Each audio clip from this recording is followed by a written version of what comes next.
Olá, queridos amigos e irmãos. Mais uma vez estamos aqui para gravar esse programa que acredito ter abençoado muito vocês. E nós hoje vamos tirar desse episódio de dezembro para gravar um especial de Natal aqui no Interagindo com a Bíblia. Nós queremos, durante esse período, nos aprofundar mais sobre esse tema, o tema natalino, a vinda do nosso Senhor Jesus Cristo. E hoje nós vamos estar fazendo uma leitura de um texto que pode trazer muitos conhecimentos para vocês, de coisas que talvez você tenha deixado passar no texto, e também queremos aproveitar essa oportunidade para fazer aplicações importantíssimas para nossas vidas com esse tema natalino. O texto que nós vamos ler é um texto muito conhecido nesse período de Natal, mas eu tenho certeza que podemos extrair deles mais informações e conhecimentos edificantes para a nossa vida cristã. Queria convidá-lo então para ler comigo e acompanhar essa leitura no livro de Lucas, Evangelho de Lucas, capítulo de número 1. Nós vamos estar lendo a partir do número 31. O tema de nosso estudo hoje vai se dividir em três partes. Será a Anunciação, o Natal, que é o nascimento do nosso Senhor Jesus Cristo, e a revelação do nosso Senhor Jesus Cristo. Então serão três etapas que eu acredito que vão ser muito edificantes para nós. Vamos fazer essa primeira leitura, então? Queria convidá-los a perceber o que está escrito aqui em Lucas capítulo 1, versículo 31 em diante. Diz o seguinte: Eis que conceberás e dará luz a um filho, a quem chamarás pelo nome de Jesus. Este será grande e será chamado Filho do Altíssimo. Deus, o Senhor, lhe dará o trono de Davi, seu pai. Ele reinará para sempre sobre a casa de Jacó, e seu reinado não terá fim. O que nós vimos aqui agora é um anúncio do anjo Gabriel a Maria a respeito do milagre que iria acontecer com ela.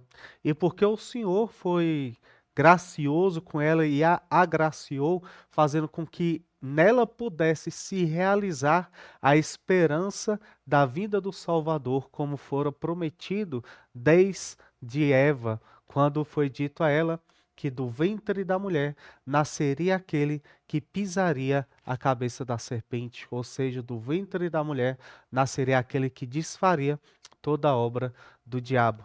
Mas o que que essas palavras aqui refletem para nós? Vamos dar uma olhadinha com mais atenção para esse texto e perceber algumas nuances muito interessantes para a nossa vida cristã.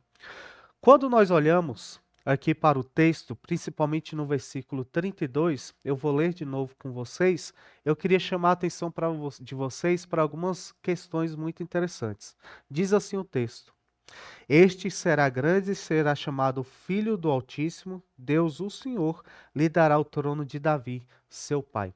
Na promessa messiânica, nós vemos que existe momentos onde Deus vem como oráculo para o povo de Israel, para os patriarcas, e vai fazendo promessas que vão se completando cada vez mais. Que promessas são essas? A primeira promessa, feita a Eva. Uma segunda promessa significativa também feita a Abraão, que do seu descendente todas as nações, toda a terra seria abençoada. A promessa a Davi, segundo Samuel, que diz justamente o que está sendo dito aqui nesse texto, que, de, que dos descendentes de Samuel, que da semente de Samuel, dos seus filhos, nasceria aquele que reinaria e teria um reino eterno. Quando nós olhamos para aquela promessa lá em 2 Samuel capítulo 7, nós pensamos que talvez esteja se referindo a seu filho Salomão. Mas quando nós paramos para observar o tamanho de cada uma dessas promessas, percebemos que são promessas que são incapazes de serem realizadas por um homem. São promessas então que apontam para algo maior. E esse apontamento é para Cristo. Cristo que é descendente ali de Davi, e nessa sua descendência ele é quem sentará em um trono e terá um reino infindável.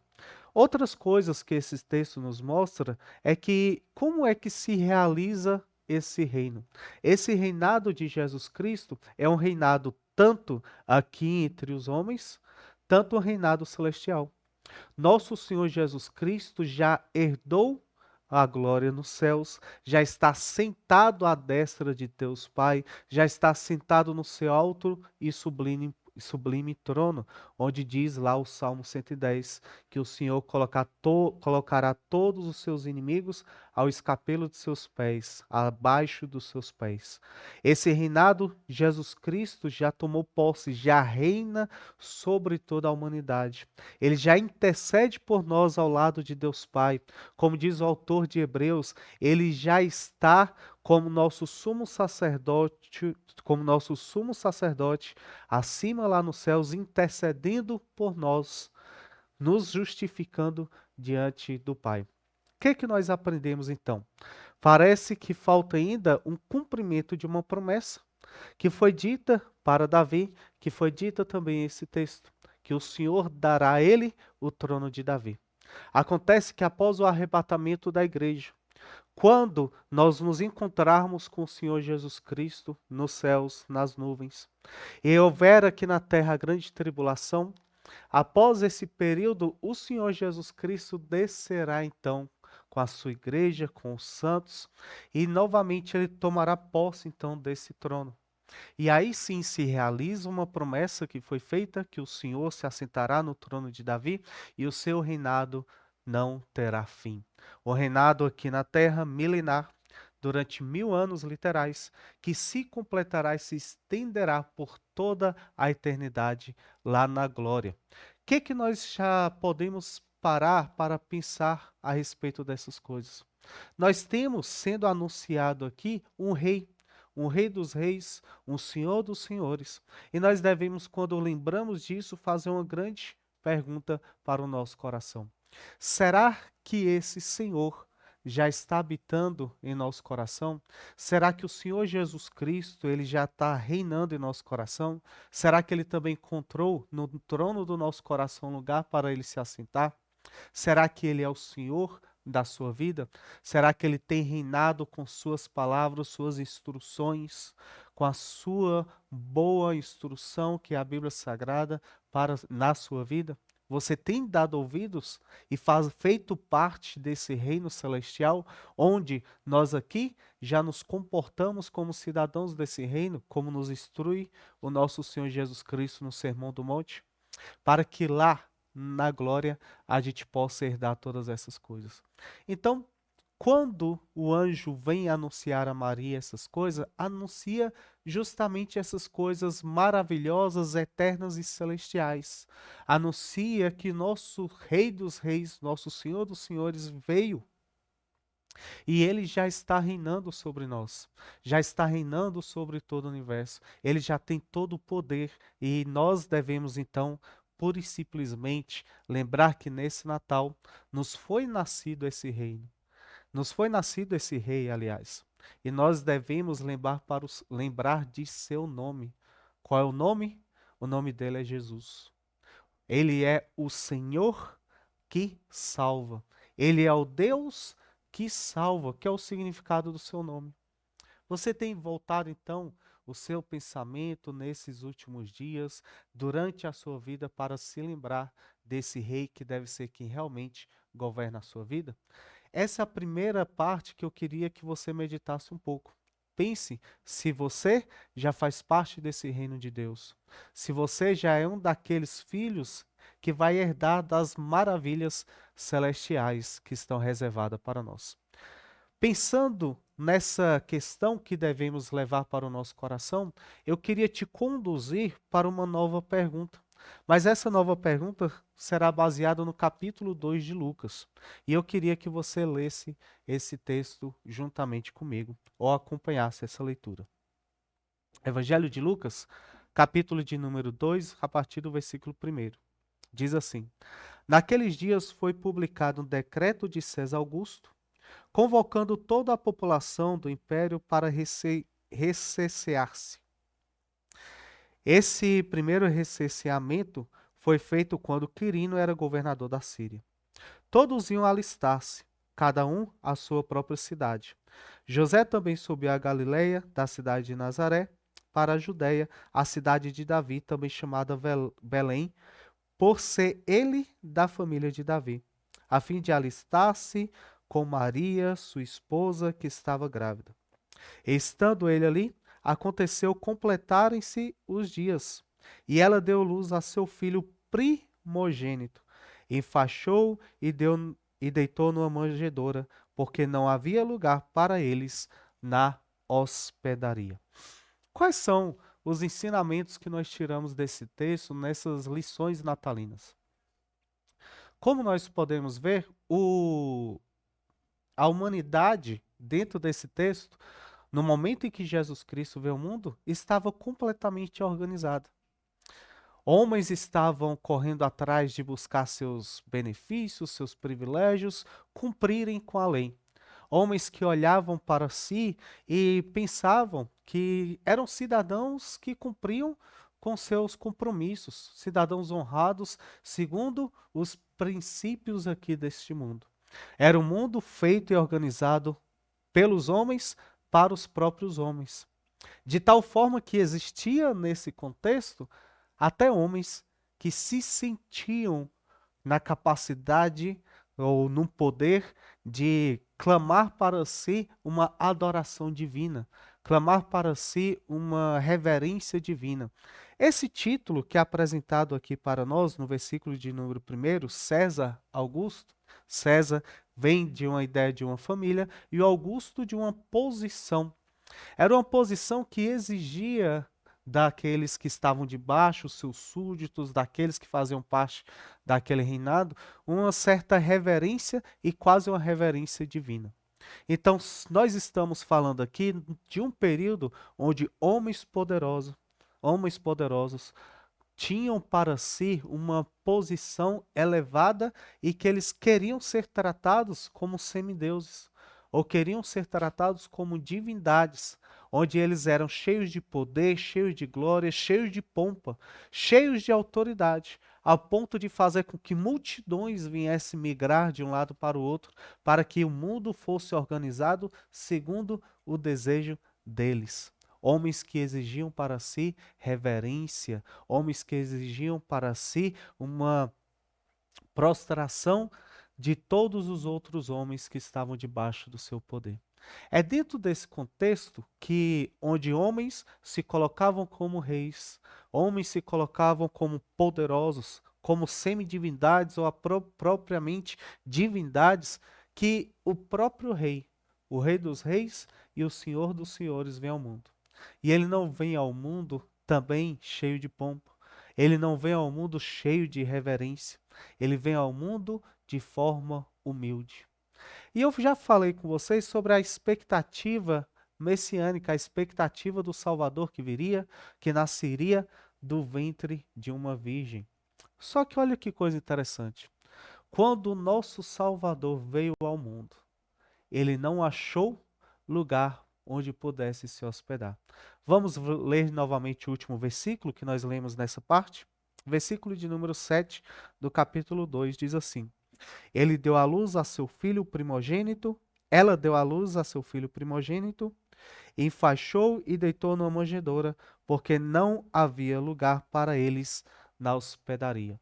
Como a arqueologia nos mostra que eram geralmente aquelas casas dentro daquele período e do contexto em que o Senhor Jesus Cristo veio ao mundo. Eram casas de uma estrutura um pouco mais simples. Ao meio ficava uma espécie de sala onde habitavam as pessoas. De um lado ficava uma espécie de quarto de hóspedes onde se recebia os viajantes. E do outro lado ficava ali um estábulo onde os animais ficavam ali próximos. E foi quando José e Maria chegam à cidade, chegam a seu destino, que eles procuram justamente um lugar onde eles podiam se hospedar, a cidade cheia e agitada por conta desse recenseamento, eles não encontram um lugar para repousar. E o único lugar onde o menino Jesus, nosso Senhor, encontrou para nascer foi justamente no estábulo. O seu berço não era de ouro. O seu berço não era balançado por eunucos. O seu berço não era forrado com linhos finíssimos, e nem mesmo tinha ali um colchão ou um travesseiro com penas de gansos ou das coisas mais maravilhosas almejadas pelos homens. Ele foi colocado em uma manjedoura. Talvez o que forrou ali foi palha, e a única coisa que o aqueceu do frio, provavelmente um frio de inverno, foi um pequeno lençol que sua mãe lhe embrulhou. Uma questão que nós podemos parar para pensar quando observamos esse cenário de forma assim um pouco mais completa é se o cenário onde Jesus Cristo veio ao mundo não se assemelha um pouco com o cenário que nós temos hoje, justamente quando nós chegamos num período natalino. Como é que funciona geralmente os natais, as festividades natalinas no nosso contexto hoje em dia? Famílias vêm de todos os lugares para se reencontrar com seus familiares. Não há um recenseamento, mas há um momento onde as pessoas, em seu período de férias, retornam para suas cidades de origem. Retornam para seus lugares de nascimento, para ver os seus amigos queridos, para ver seus familiares. E vamos pensar aqui no contexto em que nós estamos. Muitas vezes recebemos aqueles familiares que vêm de São Paulo e trazem lá para nossos filhos pequenos aquelas bugigangas, aqueles presentes eletrônicos que fazem bastante barulho. Outros parentes que vêm lá do contexto de Minas Gerais e trazem para a gente algum queijo saboroso, artesanal, trazem para nós um doce de leite muito precioso, muito saboroso. Vem alguns amigos mais do Nordeste, Ceará e assim por diante, traz de lá para nós aquela rapadura, traz de lá para nós aquele requeijão maravilhoso, e nós nos recebemos, nos encontramos, recebemos esses entes queridos, somos recebidos, festejamos, armamos ali a churrasqueira para fazer nosso churrasco, falamos sobre a vida, sobre a profissão, sobre os salários, sobre os progressos e sobre as derrotas, mas mesmo assim, depois de tanto tempo, ainda hoje, na festa de Natal, muitas vezes nosso Senhor Jesus não encontra lugar em nossa casa. Não encontra no Natal um coração onde ele possa se repousar. O mundo nosso está organizado. As famílias vêm com seus carros novos, carro que adquiriu aquele ano, vem trazendo a surpresa de um filho ou uma esposa grávida que vai anunciar para os pais: olha, você vai ser avó. Mas em todas essas festividades, muitas vezes, falta lugar para o menino Jesus. No seu Natal, e essa é a segunda meditação que eu queria fazer com você. No seu Natal, Jesus Cristo tem encontrado um lugar? Você que está em sua casa organizando com esmero aquela linda árvore de Natal, aqueles enfeites natalinos, você que já comprou aqueles presentes, aquelas surpresinhas maravilhosas para dar aos seus amigos, aos seus filhos, sobrinhos ou netos. De toda essa organização natalina, você já pensou no panetone? Você já pensou no peru de Natal? Mas nessa festividade, nessa reunião, você pensou no espaço que vai ter o nosso Senhor Jesus Cristo nessa confraternização? Que vocês, que nós, no mundo secularizado que nós vivemos hoje, não venhamos viver conforme esse mundo, mas que a gente viva conforme os servos de Deus, conforme filhos de Deus, e que o Senhor sempre esteja entronizado em nossos momentos de comunhão. Que em nossas festividades natalinas, que em todo momento que pudermos nos reunir, que a gente convoque, chame o Senhor para estar no meio de nós. Pois ele nos prometeu que onde houver 2 ou 3 reunidos em seu nome, ele estaria conosco. Neste Natal, já planejou um lugar para receber o nosso Senhor Jesus Cristo? Há cerca de 2000 anos atrás, um pouquinho mais, Jesus Cristo, para vir ao mundo, não encontrou lugar na hospedaria, não encontrou lugar para se hospedar. Que o seu coração seja um lugar onde ele possa se hospedar. E aqui eu queria levá-los um pouco mais adiante e falar sobre a alegria que nós temos hoje, de depois de Cristo ter nascido, de forma tão humilde, de forma tão simples. Ele ter vindo ao mundo e feito toda a sua obra para nos salvar. Esse evangelho, essa mensagem da salvação, foi anunciada e tem sido anunciada a diversas pessoas por todo o mundo, mas foi anunciado primeiro a alguns homens. E eu queria que vocês conseguissem acompanhar comigo como esses homens reagiram à mensagem do evangelho. Queria então que você pudesse ler comigo. Logo adiante, no versículo de número 8, nós vamos ler aqui alguns versículos do capítulo 2. Lucas, capítulo 2, versículo 8. Havia naquela mesma região pastores que viviam nos campos e guardavam o seu rebanho durante as vigílias da noite. E um anjo do Senhor desceu aonde eles estavam, e a glória do Senhor brilhou ao redor deles. Ficaram tomados de grande temor. O anjo, porém, lhes disse: Não temais, eis aqui vos trago boa nova, de grande alegria, que o será para todo o povo. É que hoje vos nasceu na cidade de Davi o Salvador, que é Cristo o Senhor. E isto vos servirá de sinal. Encontrareis uma criança envolta em faixas, deitada em manjedoura.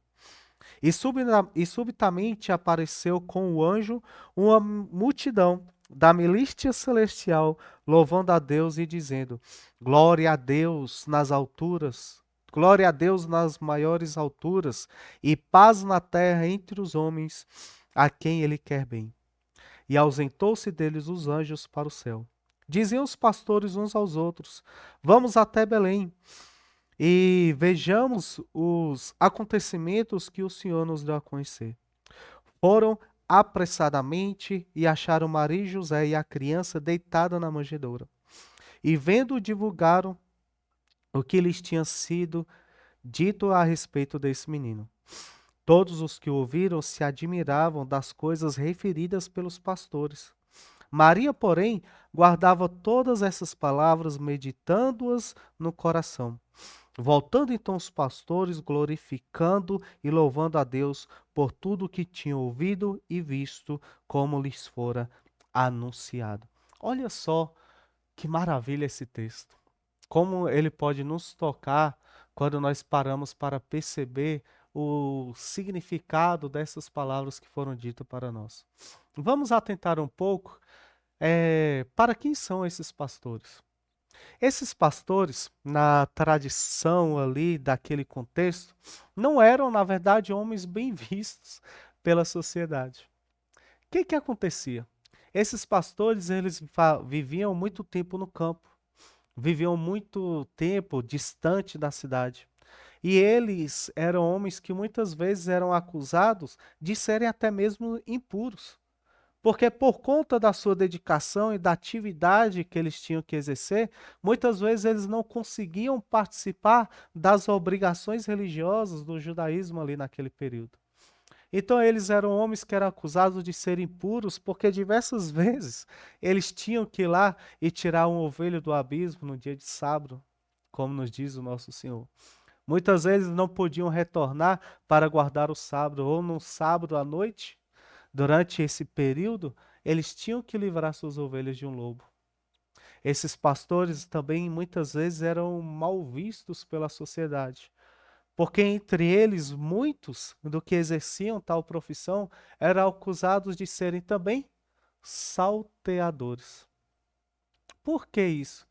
Porque eles muitas vezes assaltavam e tomavam aquilo de homens que estavam viajando sozinhos.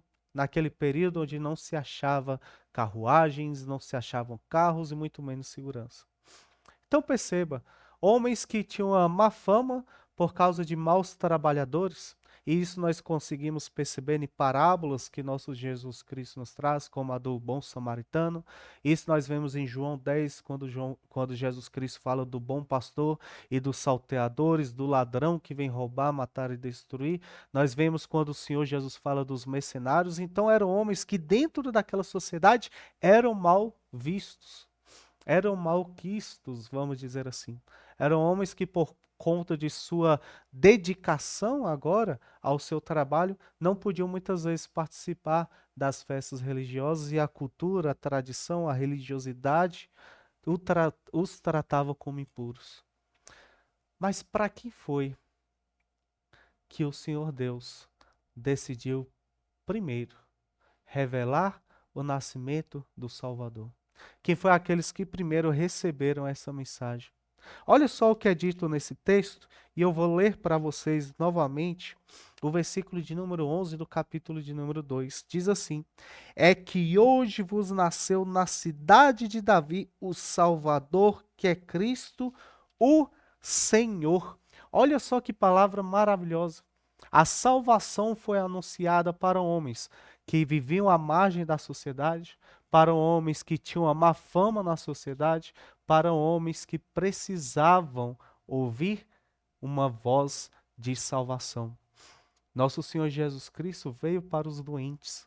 Nosso Senhor Jesus Cristo veio para os quebrantados. Nosso Senhor Jesus Cristo veio para os necessitados. Veio para aqueles que precisam de remédio. Veio para aqueles que precisam de salvação.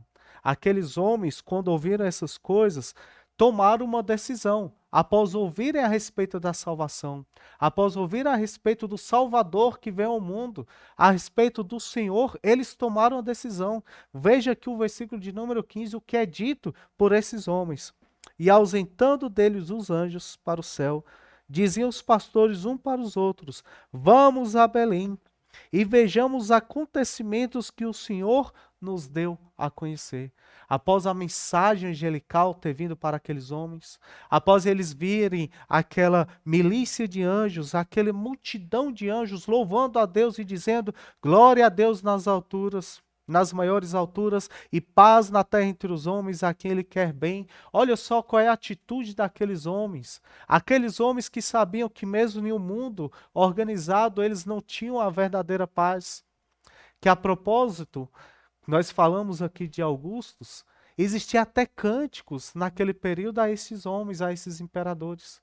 Cânticos que diziam que eles eram homens que trariam paz para a terra. Eram homens que traziam a prosperidade. Eram homens que trariam a alegria e a comunhão. Mas esses homens, na busca de se perpetuar em seu poder, trazia cada vez mais opressão para o povo.